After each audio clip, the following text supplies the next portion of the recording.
Bună, dragilor, și bine ați venit la o nouă citire.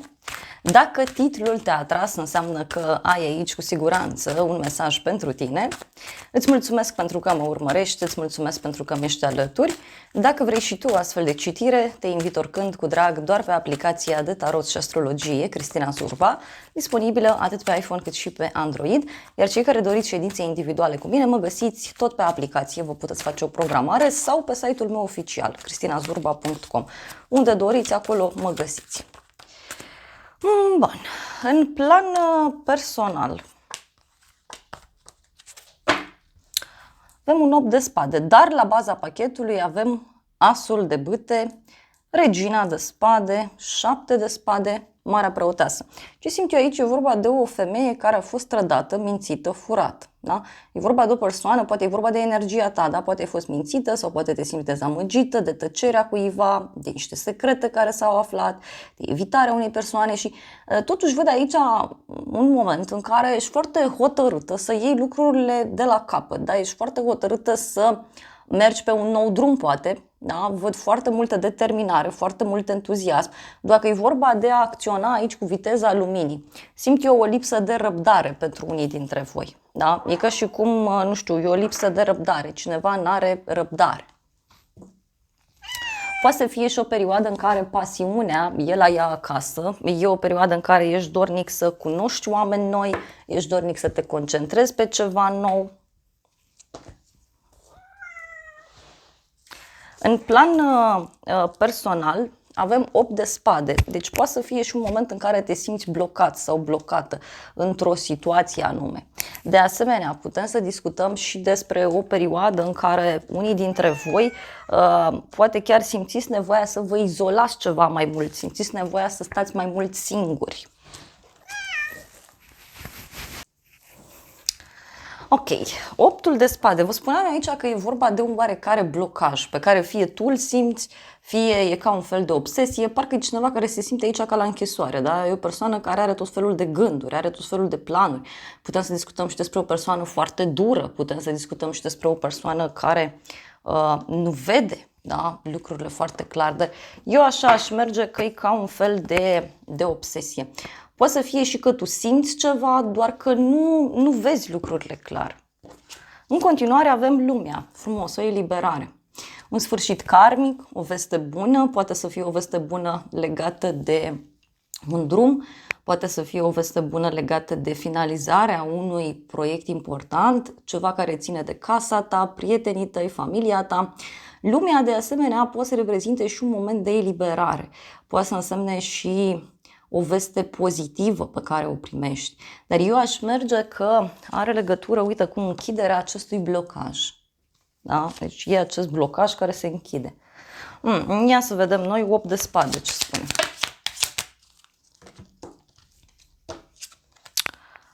Gândurile și o femeie colerică. Da? Deci e un moment în care, nu știu, poate... Dacă ești femeie, poate să faci tot felul de griji, poate ești mai nervos, mai nervoasă, poate să fie vorba și despre o persoană care e foarte prinsă aici în mai multe direcții. E un blocaj. Hai să vedem lumea. Lumea, uite, a venit clarificată, un succes. Da? Deci pentru tine, în plan personal, e un succes pe care l-ai. Poate să fie și un loc important în care mergi împreună cu o persoană dragă. Poate e ceva legat și de o oficializare. Dar uite, văd aici o revelație. Deci e și o revelație la mijloc. Și să vedem încă o carte. Da? Pierdere de bani. Da? Deci e un succes aici pe care tu îl ai în legătură cu sfera financiară. Poate să fie și că reușești să câștigi niște bani sau poate să reprezinte și faptul că reușești să găsești ceva ce ai pierdut. Poate încrederea în cineva. Văd aici un personaj care se comportă ca un copil. Da? Și văd aici un impediment, adică cineva care, nu știu, caută tot felul de motive, cineva care caută sau cineva care se comportă ca un copil. Da? Și aici e clar că pentru cei mai mulți dintre voi putem să discutăm, bineînțeles, și despre un moment în care simt eu că se închide așa o perioadă complicată. E ca și cum, uite, vezi lucrurile mai clare. Avem aici o femeie cu părul deschis la culoare, o surpriză. Apoi, 9 de monede avem aici, deci niște bani pe care îi primești. Poate să fie și o perioadă în care te concentrezi foarte mult pe abundența ta, pe stabilitatea ta financiară, pe independența ta. Unii, dacă așteptați un răspuns din punct de vedere material, atunci acesta vine și este pozitiv. Apoi avem cumpătarea, o conexiune cu un săgetător. Văd aici o oarecare așteptare care apare, dar și o veste care îți poate aduce liniștea. Pentru unii putem să discutăm despre două surse de venit, bani care vin din două părți sau două răspunsuri, mai văd. Dar e ca și cum dai la pace cu cineva, te înțelegi cu o persoană. Dacă așteptați un răspuns aici iarăși, din punct de vedere medical, să știți că acesta vine și este pozitiv. Ia să vedem ce e cu 9 de monede. Poate e o perioadă în care pur și simplu, uite, avem surpriză. Deci o surpriză pe care o ai aici legată de bani. Avem o persoană cu uniformă, o scrisoare, o veste de la o instituție, o decizie oficială.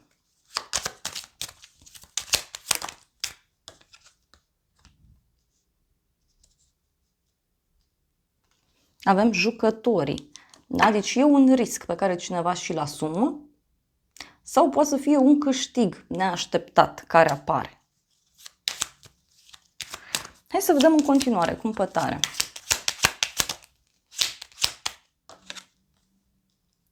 Avem o casă la țară, da? Deci poate e o veste pe care o primești în legătură cu ceva care ține de bani și de mediul rural. Poate e vorba de un loc mai izolat, un loc mai retras. Mai vreau o carte.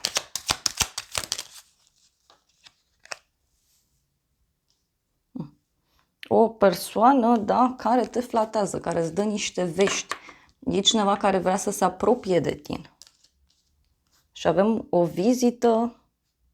Poate e cineva care te invită undeva. Uite, e o femeie cu părul deschis la culoare. O vizită pe care o primești. Hai să vedem, mai vreau o carte. Speranță. Deci tu aici ai o speranță foarte mare, care văd eu că are foarte mari șanse să devină realitate. Foarte mari șanse.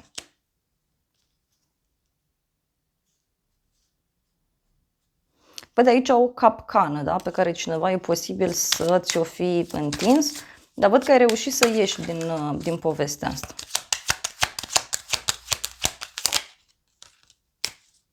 Și avem pensionarul, da? Deci poate e cineva care, știu eu, poate nu mai lucrează. Sau aici poate să fie vorba și despre ceva ce e încheiat deja.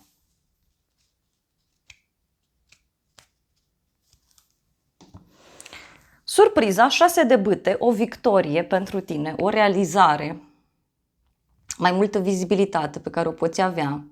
Surpriza are legătură, bineînțeles aici, și cu un fel de eveniment la care mergi, petrecere și 8 de cupe.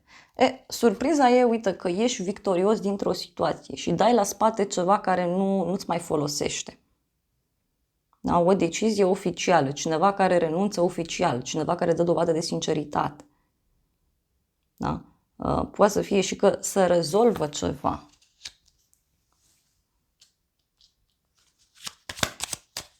Tu ești victorios, victorioasă și cineva întoarce spatele și pleacă. Da? Cineva care întoarce spatele și pleacă. Ia să vedem noi cei cu 6 de bâte. Ce vrea să spună? Da, avem așa un hoț și o excursie. Deci cineva e prins aici. Cineva e prins că a plecat undeva, că pleacă undeva, că se duce într-o anumită direcție. Cineva poate să fie descoperit. Sau reușești să descoperi pe cineva. Reușești să descoperi acest hoț. Reușești să descoperi acest adevăr. Hai să vedem. 8 de cupe. Avem împăcare și omul legii. Deci o victorie pe care o ai, e ca și cum, nu știu, prinzi un hoț sau îți dai seama cine nu-i corect, cine nu-i drept. Pentru că totuși optul ăsta de cupe mi-a venit cu o revelație importantă, cu omul legii, omul care deține chei. Deci poate să fie, uite, și că reușești să dai la pace cu cineva, cumva se dă la spate o situație complicată.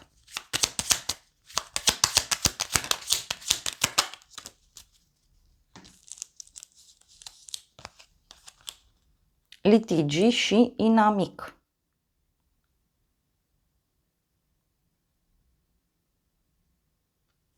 Na, deci surpriza e, uite, două persoane care se ceartă, două persoane care au ceva de împărțit aici. Ok, hai să vedem ce spune și acest tarot, da? Care e surpriza? Wow, e o bucurie neașteptată pe care o ai. Da? Și avem constanță. Deci, repet, poate să fie și că afli ceva și că e vorba de o realizare, dar cumva pe termen lung. Pentru că văd eu că se dă la spate toată nedreptatea sau toate acele lucruri care nu ți-au făcut bine. Da? Și uite, e o veste legată de un contract, un parteneriat, o relație, o colaborare.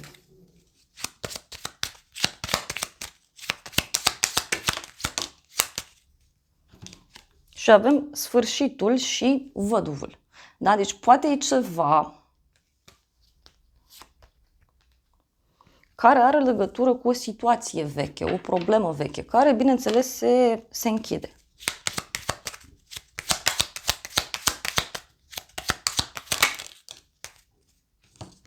Și avem gelozie și ceartă.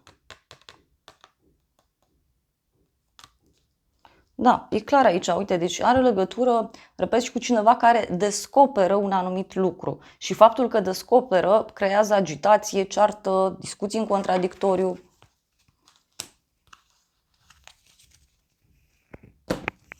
Poate să fie pentru unii ceva legat de o instituție cu nume feminin. Interesant. Hai să vedem ce spune acest oracol.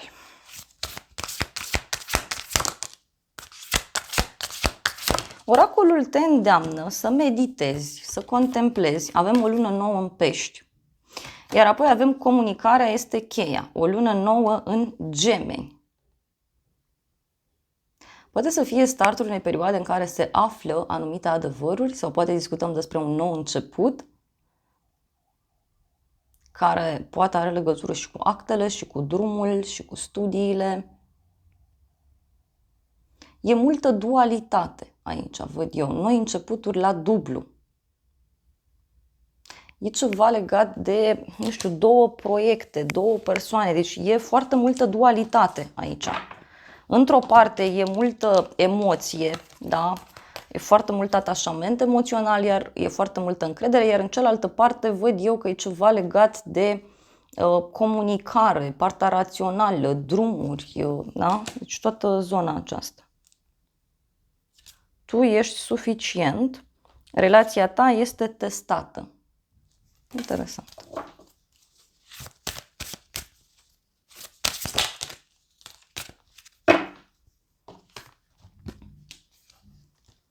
Relația ta este testată, da? Avem lună plină.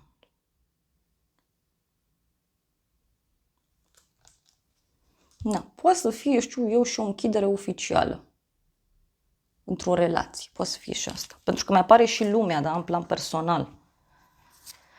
Și că nu lăsa mândria în calea ta, fă un echilibru între emoție și practică, între spiritualitate și practică. Interesant. Ia să vedem acum.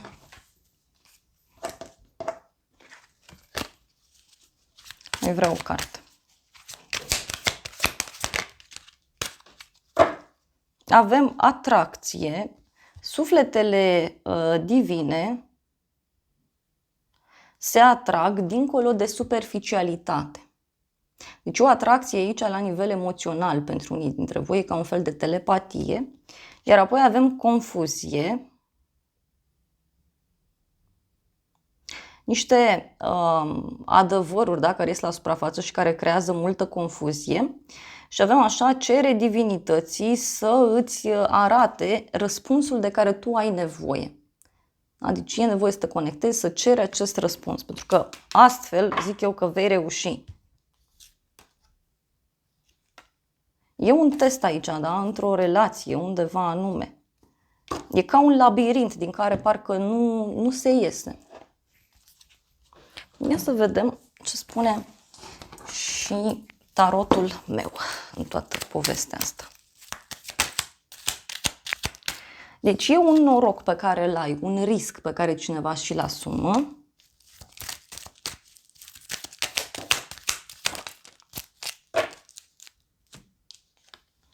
Și avem conflict, drum lung și vei reuși ce gândești. Fie e vorba aici de un conflict care durează de foarte mult timp, fie pentru unii este vorba despre o confuzie foarte mare. Da? Poate e ceva legat de un nou început. Poate e ceva legat de chiar o călătorie îndepărtată. Dar e ceva ce tu vei reuși. Și avem dragoste sinceră, te dorește cineva, bucurie mare și cununie relație. Deci e clar. Da?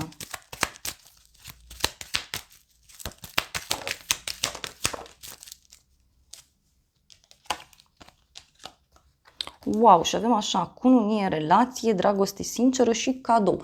Deci, pentru unii și eu poate să fie un personaj care apare și care vă propune ceva serios, ceva stabil, dar poate să fie și un cadou pe care îl primiți. Sau poate aflați ceva despre acest cuplu din jurul vostru. Deși eu văd că e ceva cu foarte mare noroc pentru tine.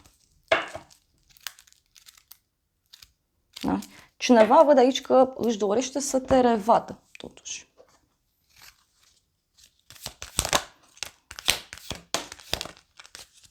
Și avem așa, angajament, mireasă, înțelepciune. Dacă ești femeie, poate să însemne și faptul că avansezi la muncă sau cumva e o responsabilitate mai mare, ești în centrul atenției. Iar apoi avem roata, care vorbește despre un sfârșit și un nou început. Deci e clar că ceva important pentru tine se închide și se deschide o altă etapă. Uite, avem supraviețuire, putere, oportunități, supărare, magie. Deci e cineva care, nu știu, fie minte, fie o persoană care transmite așa tot felul de gânduri ciudate.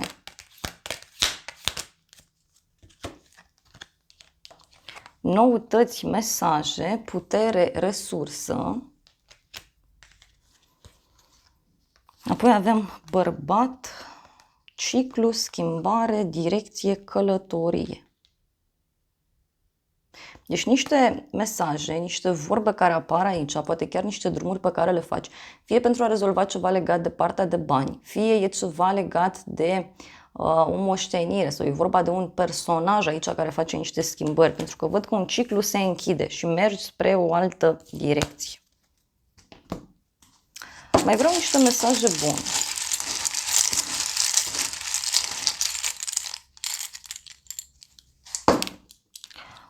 Avem inițiala X, o persoană nouă. Ok. Deci e vorba de o persoană nouă care apare.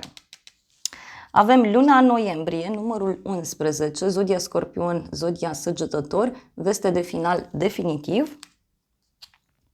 Elementul foc, o casă străină. Un nou început, experimentează, deci e vorba de ceva nou, un loc nou, o persoană nouă, ceva se schimbă aici destul de mult. Apoi avem zodia Săgetător, o curiozitate plăcută. Ziua de duminică, o dragoste sinceră. Și poate să fie cineva pe care îl cunoști într-o zi de sărbătoare. Poate e un moment în care, nu știu, te odihnești sau poate e vorba de o vacanță, poate pentru unii este vorba despre o rezolvare într-o situație, ca prin magie. Avem din nou tranziție, schimbare mare, zodia Scorpion, iar ultimul mesaj pentru tine e proces și judecată, zodia Balanță. Deci, dragilor, aici eu simt că e ca o resetare. Deci e ca o resetare, efectiv, extrem de puternică. Și e vorba de noi începuturi, da? Avem o persoană nouă, un loc nou, poate chiar o dragoste nouă. Interesant. Și e o schimbare foarte puternică. Dragilor, acestea au fost previziunile de această dată. Eu vă mulțumesc pentru prezență, vă îmbrățișez cu drag, sper din suflet să vă fie de folos informațiile și să ne revedem cu bine și data viitoare. Eu vă doresc să aveți parte de o zi sau de o seară cât mai frumoasă.